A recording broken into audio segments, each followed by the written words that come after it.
December had been unusually snowy. Anna stood by the window, watching the large flakes slowly descend onto the snow-covered yard. It was already dark outside. Even though it was only 4 a.m., she turned from admiring the winter landscape and glanced around the apartment. It was time to begin a spring cleaning before the holidays. For the past few weeks, there had been a strange tension in the house. Sergei was increasingly staying late at work, and when he came home, he'd immediately retreat to his room, burying his head in his phone. Conversations had become short and fragmented. Anna tried to attribute this to her husband's fatigue and the pre-holiday bustle at the construction site, but a dull unease was growing inside. She started with the storage room. This small space had long since become a dumping ground for things that were ashamed to throw out but never used. Old skis, boxes of Christmas tree decorations, tools that no one had used in years. Anna methodically unpacked the shelves, dusted them, and put things back. On the top shelf, behind a stack of yellowed newspapers, she noticed a worn camouflage bag.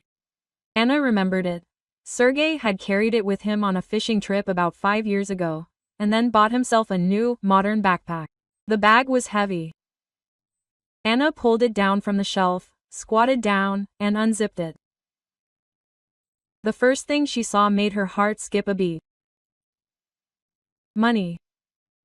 A huge wad of bills, tied with bank tape. Her hand trembled involuntarily. Anna carefully pulled out a wad of 5,000 ruble notes, and there were several like them. She quickly calculated that there was at least 2 million rubles in there. Under the money lay a folder with documents. Anna opened it with numb fingers.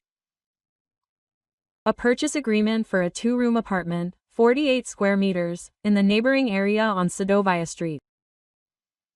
The buyer was Sergei Viktorovich Gromov, her husband.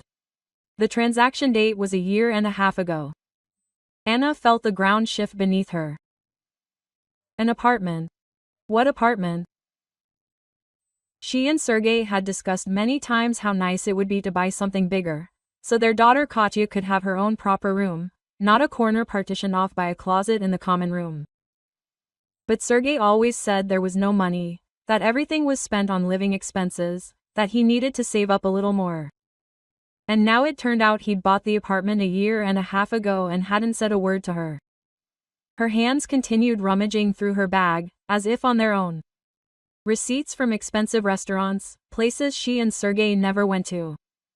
He always said he didn't like restaurants, that it was better to eat at home. Cash register receipts from clothing boutiques in sums, which made Anna's eyes go dark. Theater tickets for a play that had been on that evening 2 months ago. Sergei said he was delayed at the property because of Raul. And at the very bottom, in a small pocket of the bag, lay a jewelry box. Anna opened it. Gold earrings with small diamonds, elegant, expensive. She had never seen them. They were not her earrings. Anna slowly sank to the floor, right in the middle of the closet, clutching the box to her chest. One thought throbbed in her head. How long has this been going on? And most importantly, with whom? She didn't know how long she sat like that. 10 minutes, maybe half an hour. The numbness passed when the keys jingled in the hallway. Katya came home from school. Mom, where are you? Her daughter's voice rang out. I'm cleaning here. Anna was surprised at how even her voice sounded. She quickly put everything back in the bag, pushed it onto the shelf and left the closet. Katya stood by the mirror, taking off her hat. Daddy hasn't come yet, the girl asked, shaking the snow off her jacket. No, he's going to be late. Anna went into the kitchen and turned on the kettle. The rest of the day passed in a blur. Anna cooked dinner, helped Katya with her homework, and put things away in the closets. She did it all automatically, while questions swirled in her head. Is Sergei really cheating? How long has this been going on?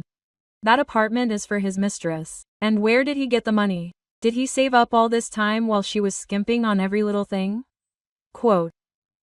Sergei arrived around 9 p.m., tired, wearing a jacket, dusted with snow, said a quick hello, and walked into the bathroom. Anna stood in the kitchen and listened to the sound of the water. When he came out and headed into the room, she called to him, "Serioza, we need to talk."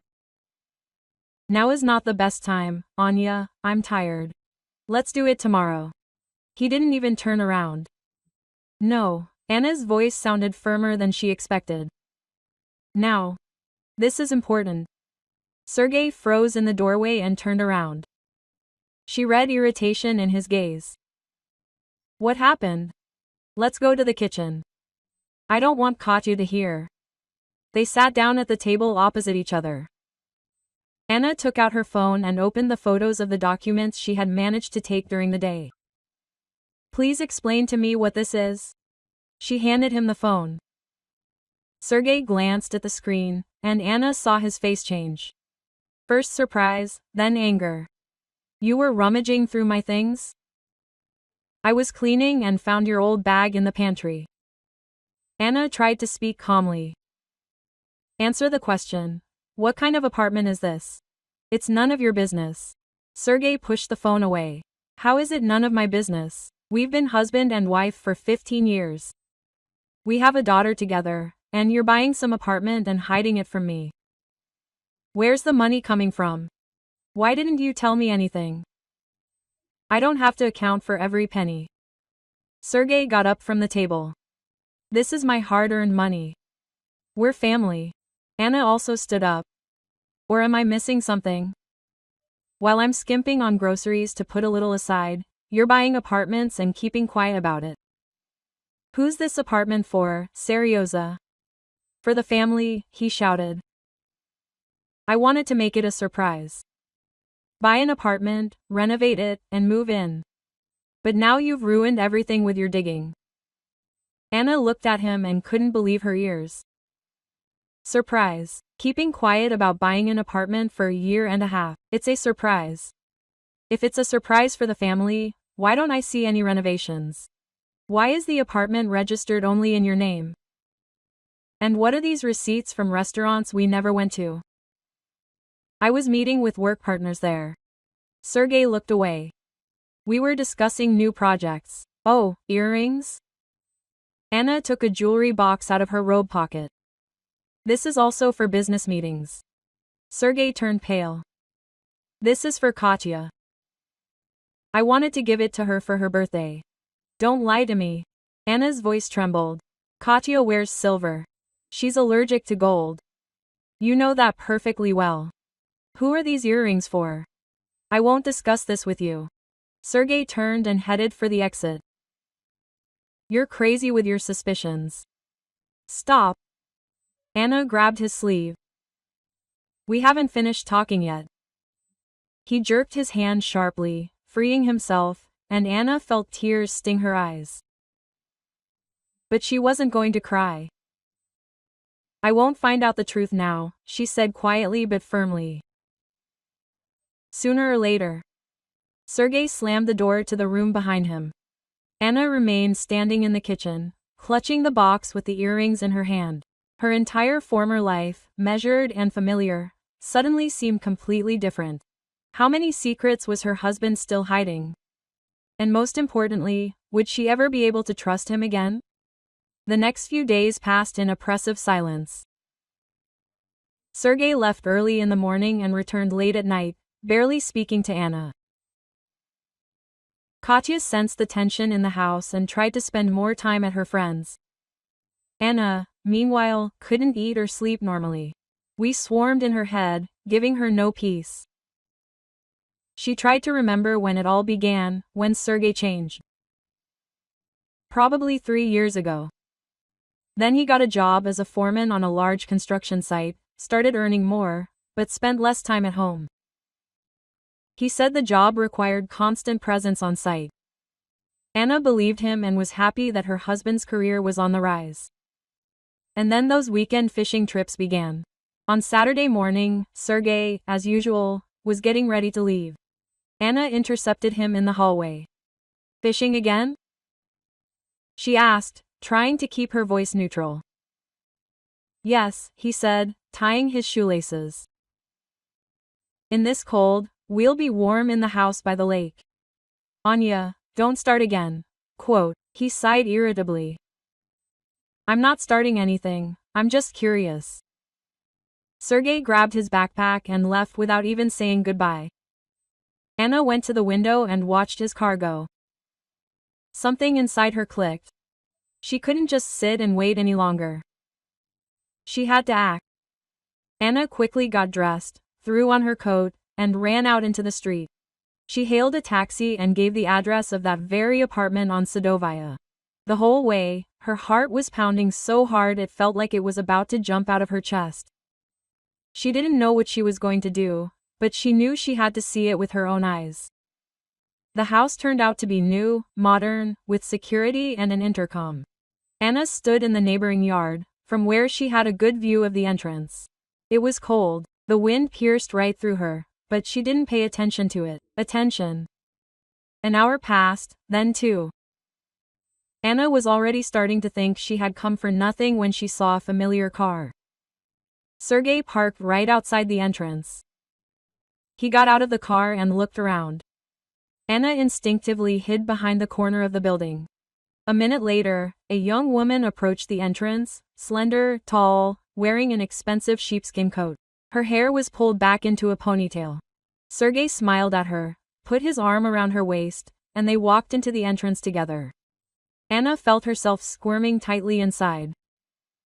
It was one thing to suspect, and quite another to see with her own eyes. She stood in the freezing cold, not feeling the cold, and looked at the windows of the house, trying to guess which one her husband was behind with another woman. She returned home only in the evening, frozen and devastated. Katya was sitting at the computer, doing some project for school. Mom, where have you been? She didn't answer her phone. The girl turned around, went shopping, and lied. Anna. She forgot her phone at home. She went into the bedroom, closed the door, and lay down on the bed, burying her face in the pillow. She didn't want to cry. There was a terrible emptiness inside. 15 years of marriage. For 15 years, she believed in her, loved her, built a family. And he just went and betrayed it all. That evening, Sergei returned satisfied, even whistling something in the kitchen, heating up dinner.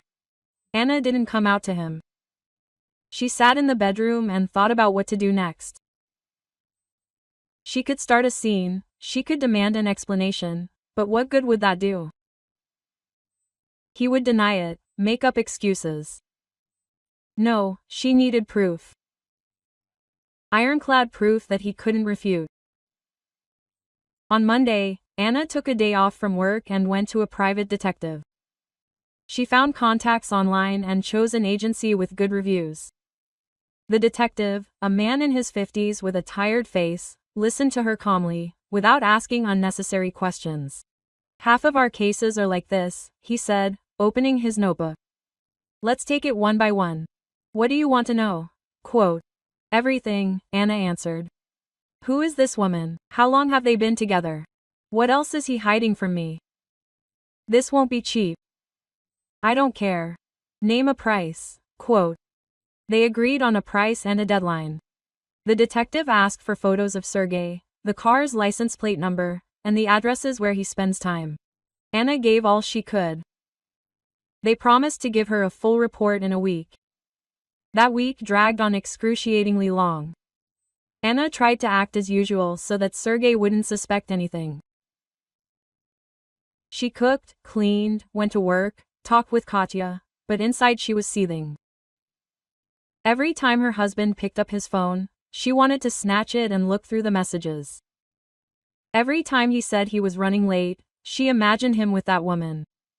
8 days later, the detective called and invited her to the office. Anna arrived right after work. A thick folder with documents and photographs lay on the table in front of her. Your husband's name is Sergei Viktorovich Gromov, 42 years old, the detective began. He's dating Victoria Sergeyevna Krasnova, 28. She worked with him on a construction site 2 years ago as an engineer. She's currently unemployed and lives entirely on his support. Quote, the detective posted photographs. Sergei and the woman enter a building, sit in a cafe, stroll through the park holding hands, and kiss near his car. The apartment on Sadovaya is registered to your husband, but Victoria actually lives there, the detective continued. According to our information, their relationship began approximately 2 years ago. He bought the apartment a year ago in cash. The money was partly taken from the family budget, partly from bonuses from work, which he didn't tell you about. In other words, he was robbing his own family to support his mistress. Quote, Anna said this out loud, and the words sounded wild. In fact, yes. We also found out that 6 months ago he took out a bank loan for 1.5 million rubles. The loan is registered to both spouses, but you didn't sign it for you. Anna raised her head. In other words, he forged my signature. It looks like that. You need to get a copy of the documents from the bank and have them forged. If the forgery is confirmed, it's already a criminal offense. And what did the money go on? For renovations in that apartment and buying a car for Victoria. The old car was sold, the new one is registered to him, but she uses it. Quote. Anna listened and she felt a cold rage growing inside her. Not pain, not resentment, but pure rage. How dare he? How dare he rob her, forge a signature, saddle her with debts she didn't even know about? It's all documented here. The detective pushed the folder toward her. Photos, videos, printouts of calls and messages. Enough for a divorce and division of property. I recommend a good family lawyer. He will help you formalize everything properly. Anna took the folder with trembling hands. Here it was, the proof. Now Sergei won't be able to get away with it, won't be able to say she made it all up. That evening, she waited until Katya fell asleep and then went into Sergei's room. He was sitting on the bed with his phone, judging by the smile on his face, texting someone pleasant. Seeing his wife with the folder in her hands, the smile slid from his face. We need to have a serious talk. Anna closed the door and sat down on the table opposite. And this time you won't get away with it. Excuses. Anya, I'm tired, let's do it tomorrow. No, she put the folder on the bed in front of him. Open and look. Sergei frowned, but opened the folder. With each photo, his face grew paler.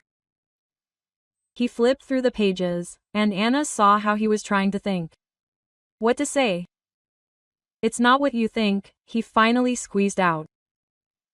Really? Anna grinned. Then explain to me what it is. Tell me who Victoria Krasnova is and why you've been dating her for 2 years. Explain where you got the money for an apartment and a car for her. And most importantly, tell me about the loan you took out for both of us, forging my signature.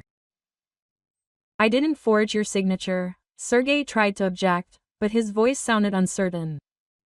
Tomorrow I'm going to the bank for a copy of the documents, Anna said firmly, and ordering an examination. If it turns out that you forged the signature, I'll file a police report. This is a criminal offense, Seryoza. You could go to jail. Sergei was silent, staring at the floor. Anna looked at him and thought about how this man, with whom she had lived for 15 years, had suddenly become a complete stranger. She no longer knew him, didn't understand how he could have done such a thing. Forgive me, he said quietly, finally. It's too late to apologize. Anna stood up. Tomorrow I'm filing for divorce. I recommend you find a good lawyer, because I intend to demand everything I'm legally entitled to.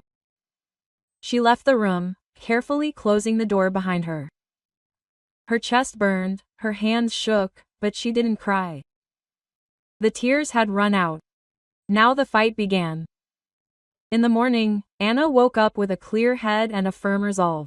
Sergei was no longer home, apparently. He left early, not wanting to see her. She woke Katya, made breakfast, and sat down next to her daughter.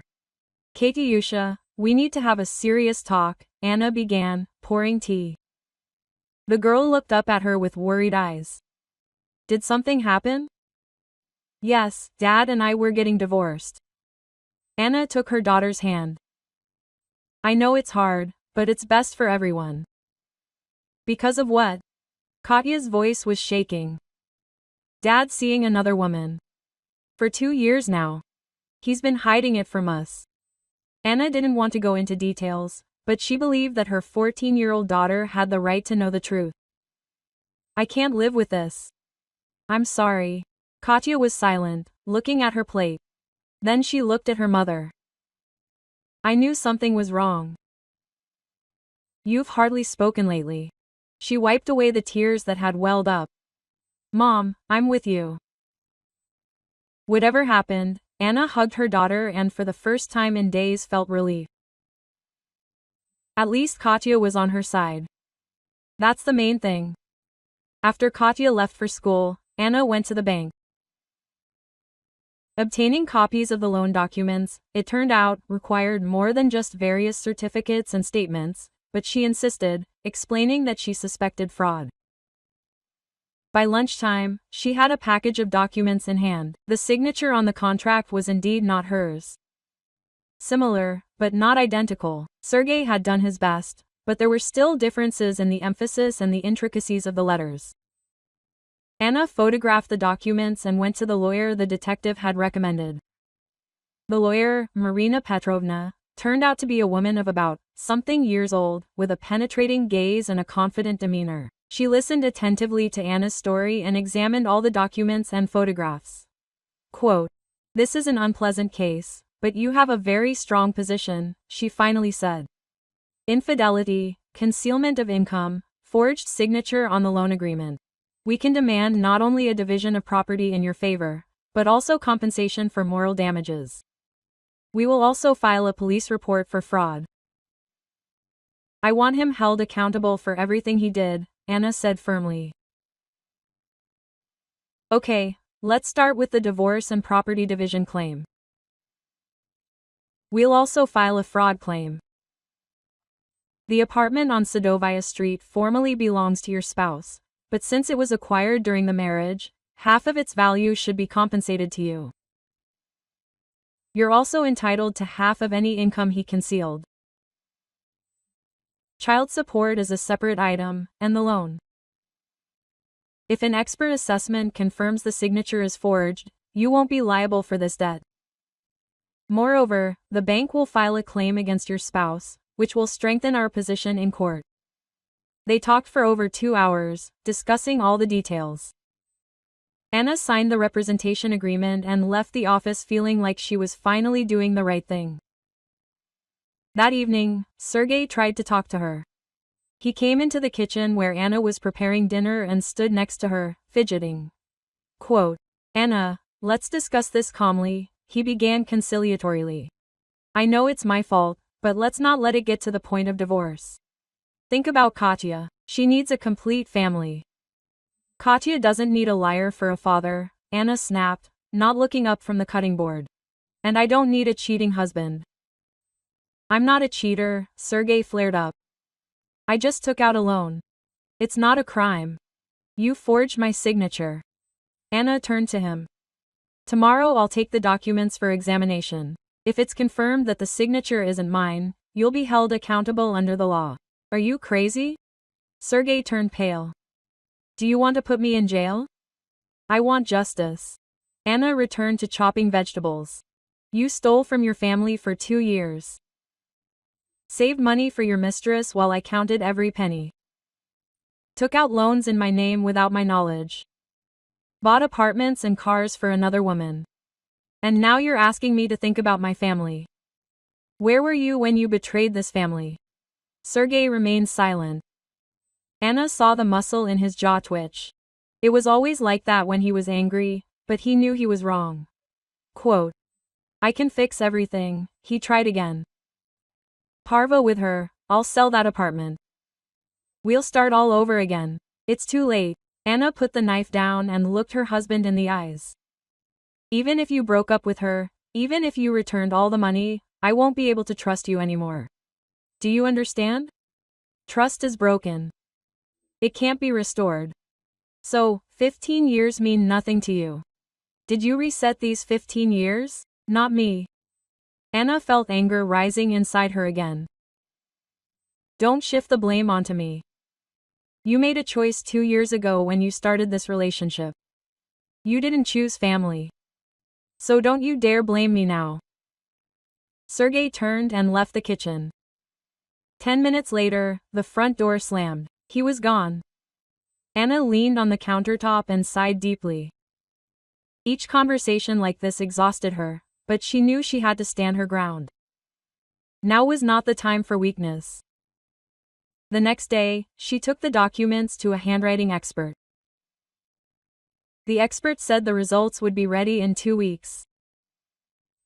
Anna also filed for divorce in court. The process was set in motion, and there was no turning back. A few days later, her mother called. Sergei. Galina Ivanovna had always treated Anna coolly, believing that her son could have found someone better.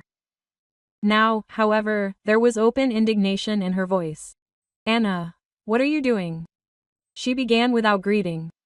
Seryoza told me everything. You're filing for divorce over some nonsense. Over nonsense? Anna felt her blood boil. Galina Ivanovna, your son cheated on me for 2 years, spent the family money on a mistress, and forged my signature on a loan agreement. This is not nonsense. All men sin, her mother-in-law dismissed her. You should be wiser, forgive, and save the family.